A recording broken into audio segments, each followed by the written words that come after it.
ఇంకో విషయం, డైలీ పప్పు కూర చారు అని ఖర్చు పెంచుకోకు.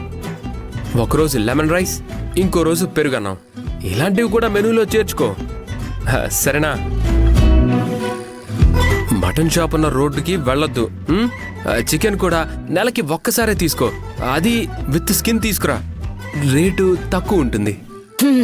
మనవడా, ఆ, ఆటోలో వెళ్ళి అప్పుడప్పుడైనా ఏ వంకాయలో బెండకాయలో గోంగూర తెచ్చుకోవచ్చా? హ్యాపీగా తెచ్చుకోవచ్చు నానమ్మా, పావు కిలో. కానీ ఆటోలో కాదు. దానికి నా దగ్గర ఒక ఐడియా ఉంది.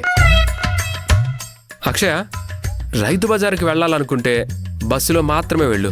ఆడవాళ్ళకి ఫ్రీనే కదా. కొనే కూరగాయలు రైతు బజార్కి బయటే తీసుకో, రేటు తక్కువగా ఉంటాయి. అందులోనూ త్వరగా ఉడికిపోయే కూరగాయలు తీసుకో, ఎందుకంటే గ్యాస్ సేవ్ అవుతుంది. నేను చెప్పింది చెప్పినట్టు ఫాలో అయ్యావంటే ఈజీగా అమౌంట్ సేవ్ చేయొచ్చు. ఓకేనా? మీరిచ్చిన ఈ డబ్బులతో నెలంతా ఇంటి ఖర్చులు చూసుకోవాలి, అంతే కదా? నేను చూసుకుంటాను. నిజంగానే చూసుకుంటావు కదూ? చెప్తున్నాను కదండి, తప్పకుండా చూసుకుంటాను. ఏంటిది చూసుకుంటానని అంత ధీమాగా చెప్తుంది?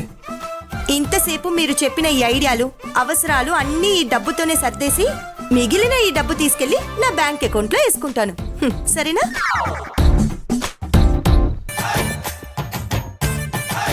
నేను షాక్ ఇద్దాం అనుకుంటే అక్షయ్ షాక్ ఇస్తుందేంటి? సరే, నేను వెళ్ళొస్తాను. బాయ్. అలాగే.